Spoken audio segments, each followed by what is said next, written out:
이제 시장 자체에서 이제 우리는 공매도에 대한 불신이 좀 있습니다. 이제 특히 이제 무차익 공매도 관련된 부분이 특히 이제 문제인 거고, 해외에는 전자로 하고 있고 우리는 수기로 하고 있다는 것이 이제 문제고, 이제 차등을 두고 있다는 게 이제 문제입니다. 그래서 적발되는 건수도 적고 그에 비해서 과태료나 과징금은 미미하고 이런 것들이 이제 문제입니다. 부당이득액에 대한 다툼이 이제 굉장히 빈번하거든요, 법정에서. 그래서 실질적으로 부당이득액 부분이 무죄가 되는 경우가 거의 50%에 이릅니다. 50%가 넘습니다.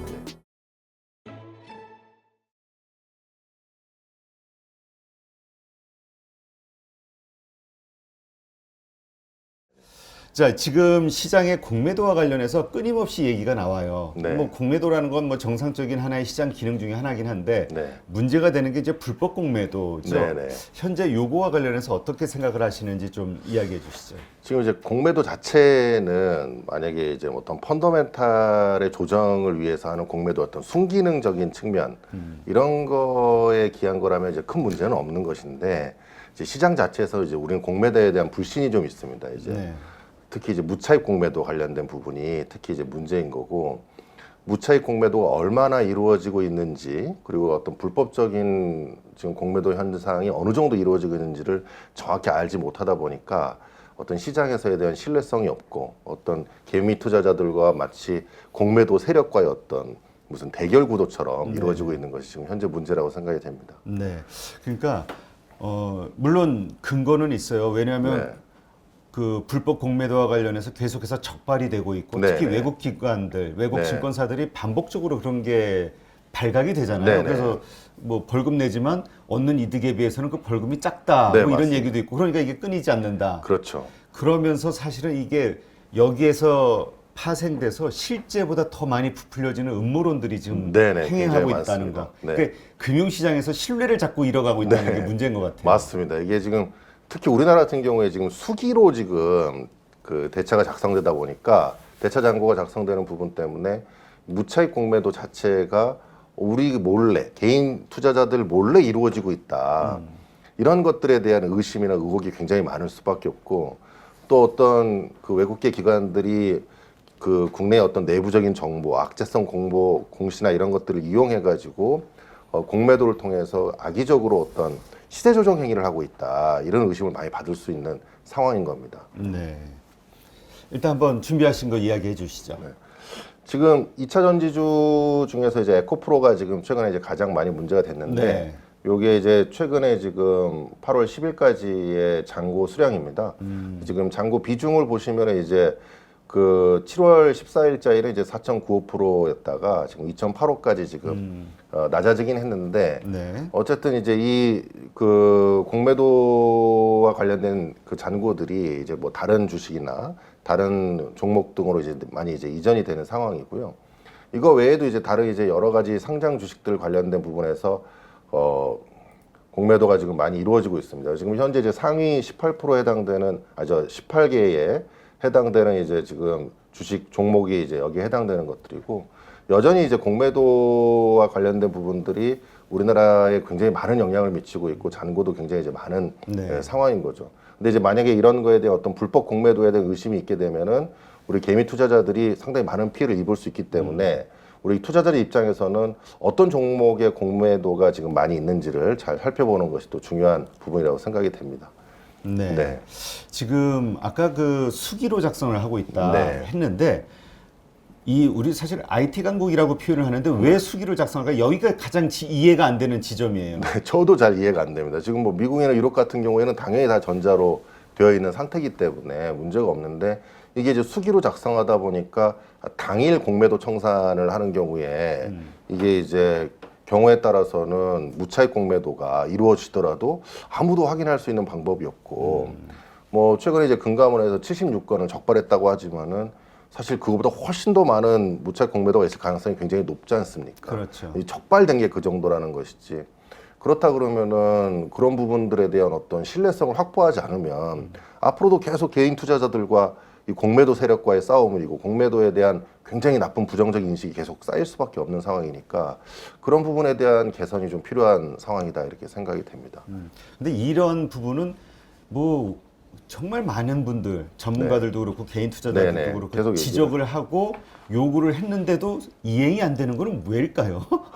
근데 잘 이해가 안 돼서. 저도 잘 어떤 나름대로 이제 어려움이 있으니까 또 그럴 뭐 거라는 생각은 그러겠죠. 드는데. 그런데 우리나라가 IT 강국이고 금방 저는 충분히 할 수 있는 상황이라고 생각이 되는데 이게 어떤 이유에서 이런 것인지는 저도 잘 이해가 안 되고 있습니다. 빨리 개선이 돼야 될 부분이라고 생각합니다. 네. 만약에 어떤 어려움이 있어서 바로 시행을 못하는 어떤 합리적인 이유가 있다면 이거는 금감원에서 발표를 네. 해줘서 이해를 구해야 될 것 같아요. 그렇죠. 안 그러면 자꾸 음모가 자꾸 네, 맞습니다. 그리고 서로 이 불신하는 풍조가 자꾸 생기니까. 네네. 이게 지금 우리나라 같은 경우에는 지금 미국이나 이제 다른 나라와 달리 이런 어떤 개인 투자자와 기관, 외국인 간의 어떤 차등을 두고 있지 않습니까? 네. 이제 공매도를 할 수 있는 거예요. 그래서 우리나라는 거의 개인들은 공매도를 하고 있지 않으니까 이런 점에서도 좀 어떤 불평등에 대한 부분 때문에 더 이런 의혹이 증폭되는 게 아닌가 싶습니다. 네. 지금 가장 많이 그 적발되는 불법 사례가 어떤 겁니까? 지금 최근에 이제 불법 사례로 최근에 이제 제재된 것이 이제 요 공매도 관련된 무차익 공매도가 이제 단속된 거고요. 요 현황과 관련돼서 조치 현황 같은 걸 보시면은 지금 이제 76건이 지금 이제 조사가 됐고요. 이제 그 중에서도 이 무차익 공매도 관련된 부분에 대한 변명이 있었습니다. 그러니까 자신들이 이제 무차익 공매도 해놓고는 그 자료를 고의적으로 또 굉장히 악의적으로 은폐했다라는 것이 발견된 부분이 있고, 뭐 일부분은 이제 과실 부분이나 이런 부분으로 인해서 자신들이 이제 그런 것들에 대해 실수를 했다 이런 식으로 이제 되어서 과징금과 과태료를 받은 것이고요. 과거에는 이제 과태료밖에 없다가 그나마 이제 과징금 제도가 생긴 다음에 지금 과징금이 부과되긴 했습니다만 과징금 자체를 가지고 공매도에 대한 어떤 이득을 상쇄시키기에는 굉장히 턱없이 좀 부족한 부분들이 좀 있는 부분들입니다. 네. 그리고 이제 과거에 이제 공매도 관련돼서는 뭐 우신상호저축은행 사례 같은 것들이 있었거든요. 그래서 이제 우신상호저축은행이 일종의 주가 조작 세력들과 이제 맞붙으면서 공매도에 실패를 하고 결국 이제 파산한 경우가 있었고, 네. 뭐 저희 같은 경우에 뭐 예전에 셀트리온이라든지 이런 것들이 이제 공매도와 관련돼서 여러 가지 문제점이 발생한 적이 있죠. 그리고 또 이 금융기관 자체나 증권사에서 어떤 공매도를 관리하고 있는 잔고나 이런 것들에 대한 수기와 관련되어서 제대로 하지 못한 부분이라든지 이런 것들이 적발되어서 과징금이나 이런 것들을 받는 경우가 종종 많이 있습니다. 네. 지금 일단 그 무차익 공매도와 관련해서 이게 이제 가장 큰 이슈인 것 같아요. 현재로서는 네. 수기로 작성하기 때문에 말씀하신 대로 당일 사서 당일 파는 거는 기록이 안 남는다. 네. 그러니까 당일 작전으로 친다면 얼마든지 가능하다 이 얘기 가능하다는 되는 거죠. 거죠. 네네. 그러니까 그거에 대해서 누가 이제 신뢰를 가지고 확인할 수 있으면은 모르겠는데 우리 개미 투자자 입장에서는 그런 것들을 확인할 방법이 없고 그게 드러나지 않는다는 거죠. 뭐 우리가 이제 과거에 그 삼성전자 배당 관련된 거기에서 문제가 되었을 때도 금액이 아닌 이제 주식이 이제 잘못 기재됐는데도 그렇죠. 아무도 이제 잘 알지 못했고 그 실제로 팔 수도 있는 상황이었지 않습니까? 이제 그런 것들이 지금 이 전자로 되지 않고 수기로 되고 있는 상황 속에서는 정확히 이제 파악할 수 없고 이런 측면에서 이제 신뢰성에 상당히 문제가 있는 거죠. 참 이게 그 문제의 원인은 좀 심플한 것 같은데, 그렇죠? 네네. 일단 그러면 지금 우리가 얘기하는 여러 가지 불법 공매도와 관련해서 가장 그 뭐라 그럴까요? 많이 발생하는 모든 문제들은 이 수기 작성을 전산화로 하면 다 해결되는 건가요? 이제 그것만 가지고는 안 되고요. 저희 시장에서 일종의 이제 주가 조작 관련된 부분, 시세 조정 관련된 부분이 저희 시장에 너무 만연돼 있습니다. 특히 이제 코스닥 시장 같은 경우에는 너무 지나치게 지금 만연돼 있고 최근에 뭐 라더견 사태도 마찬가지 않습니까? 근데 이제 보통 우리 일반 투자자 입장에서는 주가 조작이라고 하는 게 시세를 올리는 것만 생각하지 않습니까?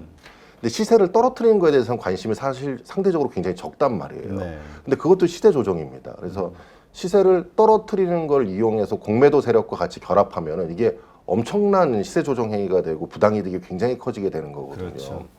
이제 그런 측면에서 어떤 이 시세 조정 행위와 관련된 내용이라든지 내부자 정보를 이용하는 부분에 대한 규제나 처벌이 이런 것들이 시장이 좀 확실하게 정화되지 않으면은 현재 지금 이 공매도 시스템을 가지고 있을 때의 투자자들, 개인 투자자들 입장에서는 굉장히 피해를 볼 수밖에 없는 상황이다. 저는 이제 그렇게 생각하고 있습니다. 네. 지금 이러한 그 개인 투자자들의 요구에 지금 정부가 나와 있는 정부의 공식적인 대응은 어떤 겁니까? 지금 이제 금융감독원에서는 이런 공매도 세력이라든지 이런 그 불법 공매도와 관련된 것들을 단속하기 위한 뭐 단속 팀을 지금 꾸리고 그것을 뭐 거기에 대한 구성원들을 좀 늘려가면서 집중적으로 뭐 모니터링을 하겠다 이렇게 얘기하고 있지만은 사실은 그것보다는 수기를 빨리 전산화하고 그다음에 개인 투자자와 이 기관 투자자들, 외국인과의 차등성 등을 해소하는 방안이라든지 그다음에 그 투명성을 좀 더 강화하는 방향에 대한 방향이 더 제시돼야 된다고 생각이 됩니다. 네. 지금 외국인 투자자와 기관과 네. 그다음에 이 개인 투자자들 간의 이 공매도 이 거래와 관련해서 차별화된 요소가 뭐가 있습니까? 이제 대표적으로 이제 그 담보 비율입니다. 담보 비율이 이제 외국인이나 기관은 이제 105%이고 개인은 이제 원래 140%였다가 지금 120%로 그나마 이제 차등을 좀 줄이겠다고 해서 조율을 하고 있습니다. 그다음에 이제 가장 문제가 되는 게 이제 상환 의무 기간입니다. 이제 개인의 경우에는 90일이고 기관이나 뭐 외국인은 사실 1년이라고 되어 있지만 롤오버를 계속하게 되면은 지속적으로 사실상 거의 뭐 제한이 없는 것으로 그렇죠. 지금 되어 있거든요. 이제 그런 측면에서 이제 이러한 차등이 발생하고 있는 상황에서 안 그래도 힘의 불균형이 있는 상황에서 개인과 이런 기관들에 대한 차등을 주는 것 자체가 잘못됐다는 것이고 외국 같은 경우에 그러한 차등을 두고 있지는 않거든요. 그러니까 그런 점들을 봤을 때 기울어진 운동장이라는 비판을 해소할 수 있는 여러 가지 제도적 장치를 좀 더 구비하는 게 필요하지 않나 이렇게 생각을 합니다. 네. 그 아까 그 단속팀을 만들어서 좀 네. 적발을 강화하겠다. 네. 이게 좀 제가 그때 뉴스로 보기에는 몇 명 안 되는 것 같은데 4명에서 8명으로 늘렸다고 합니다. 아니 지금 이 한국의 이 거래액이 저 수십 조인데 그럼요. 지금 이걸 뭐 어떻게 그 여덟 저번 명- 달만 해도 뭐 23조씩 지금 하루에? 공매도 거래가 되고 있는데 참 아니 왜 그럴까? 그 정부에서 그 공식적인 수기를 못하는 거에 대한 수기를 왜 전산화를 못하는 거에 대한 공식적인 입장은 전혀 없는 거죠. 아직 공식적인 입장을 제가 아직 확인하지 못했습니다. 근데 이제 어쨌든 뭐 현실적인 어려움이 있다 하더라도 지금 그런 지적이 있은 지가 지금 굉장히 오래됐죠, 오래됐거든요. 이건. 오래됐거든요. 그런데 왜 그게 안 되는지에 대한 부분에 대해서 저는 굉장히 의구심이 있고 이게 국내에 있는 기관들이 사실은 이제 공매도를 거의 하지 않고 외국계 기관들 뭐 JP모건이나 뭐 골드만삭스나 이런 큰 기관 외국계 기관들이 하고 있는데 그 금융기관들과 뭔가 국내 금융기관 간의 어떤 이 차익 공매도 사이에서의 어떤 수수료에 대한 이득 이런 것들과 관련된 것도 있지 않나 뭐 그런 의심도 좀 갖게 됩니다. 그러니까 의심이라는 게 자꾸 이제 생기게 되니까요. 그렇죠. 네. 그러니까 왜냐하면 그 아주 단순한 문제를 네.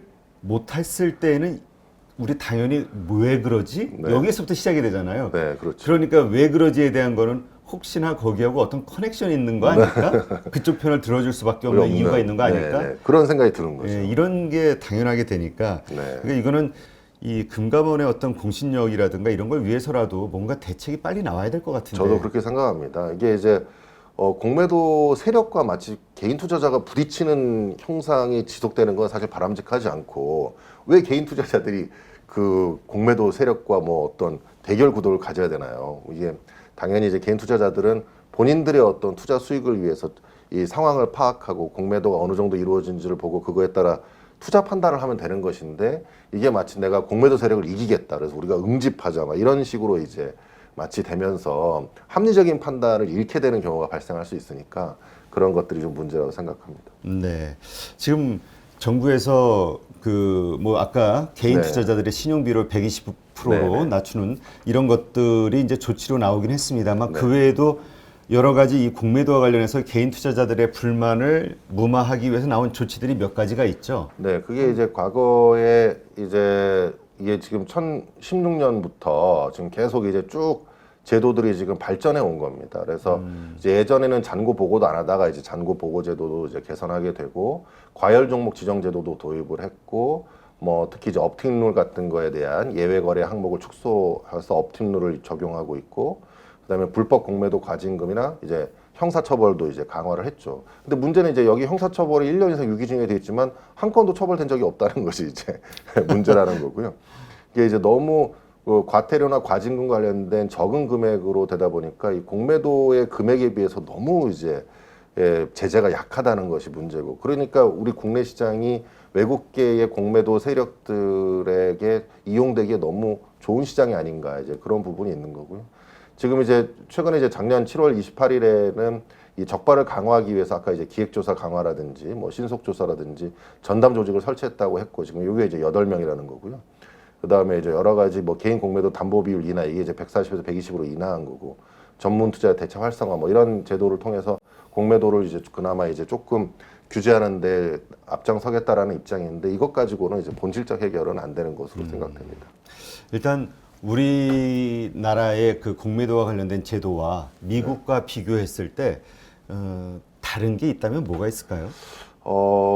그러니까 실질적으로 이제 오해하실 수 있는 거는 외국보다 우리나라가 제재 항목 수는 훨씬 더 많습니다. 아, 많아요, 오히려. 네네네. 그러니까 우리는 이제 무차입 공매도도 금지하고 공매도 호가 표시도 하게 돼 있고 업티룰도 있고 과열 종목 지정 제도도 있고 또 업종별 공시와 관련된 부분도 세분화해서 하고 있는데, 문제는 아까 말씀드린 것처럼 해외에는 전자로 하고 있고 우리는 수기로 하고 있다는 것이 이제 문제고, 이제 차등을 두고 있다는 게 이제 문제입니다. 그래서 어떤 제재 수준으로 보게 되면 우리나라가 결코 이제 제재를 적게 하는 것은 아닌데, 이제 실질 제재가 문제인 거죠. 이제 실질적으로 제재되는 건수가 적고 적발되는 건수도 적고, 그에 비해서 과태료나 과징금은 미미하고, 이런 것들이 이제 문제인 거죠.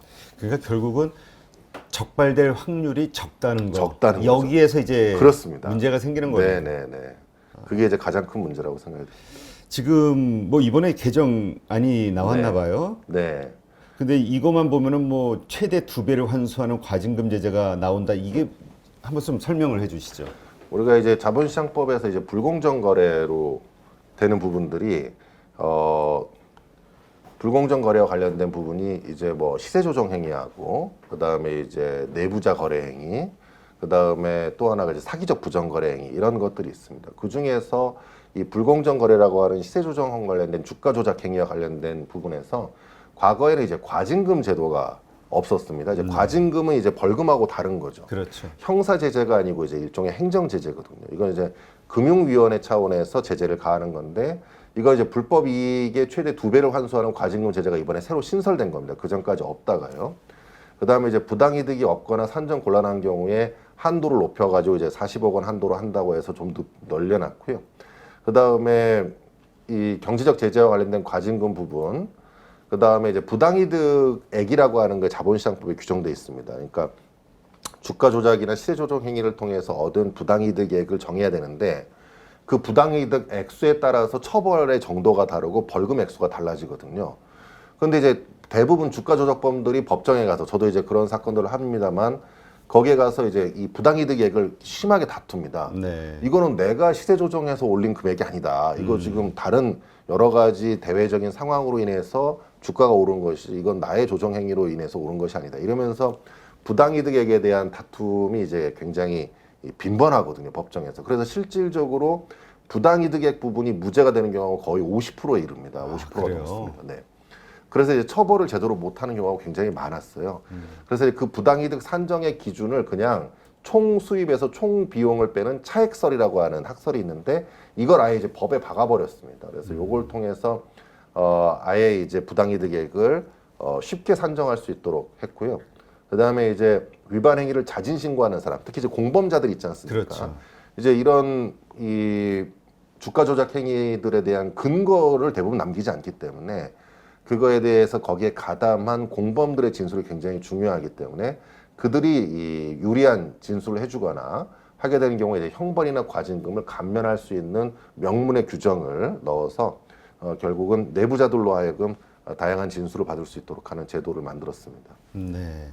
그러니까 이것만 가지고는 일단 처벌은 충분하다라고도 볼 수 있는 건가요?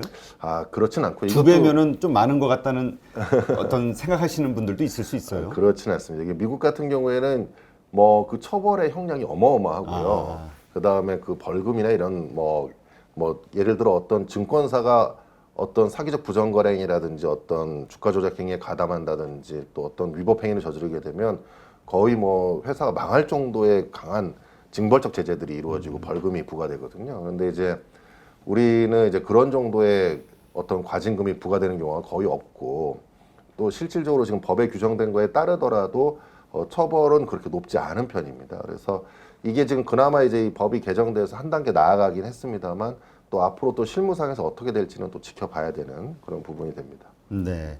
그러니까 아직도 많이 갈 길이 멀었네요. 네네. 그러니까 저 정도 가지고 한 번 걸리면 망한다 할 정도의 어떤 네네. 그런 제재가 있어야 맞습니다. 아예 생각을 안 생각을 안 하는데 하는데요. 네. 그러나 어쨌건 그럼에도 불구하고 하면은 무조건 걸리게 돼 있다라고는 어떤 시스템을 만드는 게 만들었습니다. 맞습니다. 그게 최우선인데 네. 이거 참 이게 IT 전문가들을 모셔야 되나?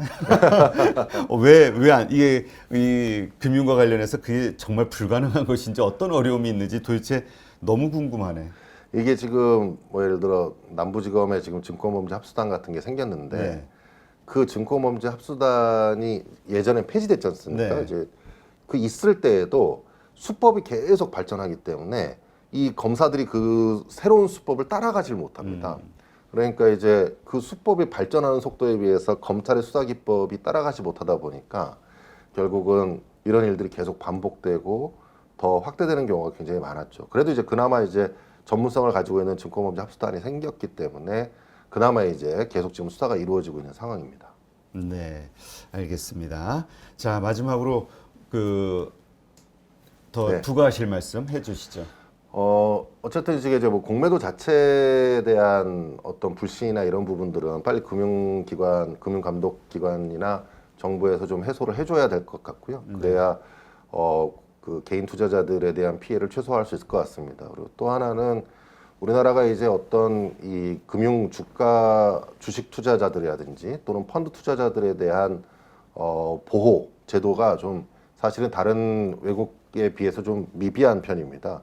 그리고 특히 이제 우리나라는 어떤 그 증권 집단 소송 같은 것들의 제도가 활성화되어 있지 못한 나라이기 때문에 이런 것들을 활성화할 수 있는 제도를 마련하는 게 굉장히 중요하고, 그다음에 여기서 지금 뭐 과징금을 회수하던 뭐 예사람의 벌금을 회수하건 이게 사실은 다 국가로 기속되는 것이지 투자자들하고 아무 상관이 없습니다. 이게 그냥 처벌했다는 기분만 좋은 것뿐이지. 그러니까 실질적으로 이러한 과징금이나 벌금 등을 회수해서 피해를 입은 피해자들에게 회복될 수 있는 제도적 장치를 마련하는 거, 이런 것들이 우리나라의 어떤 시장, 증권 시장 등이나 펀드 시장들을 활성화하는 데 중요한 부분이라고 생각됩니다. 네, 알겠습니다.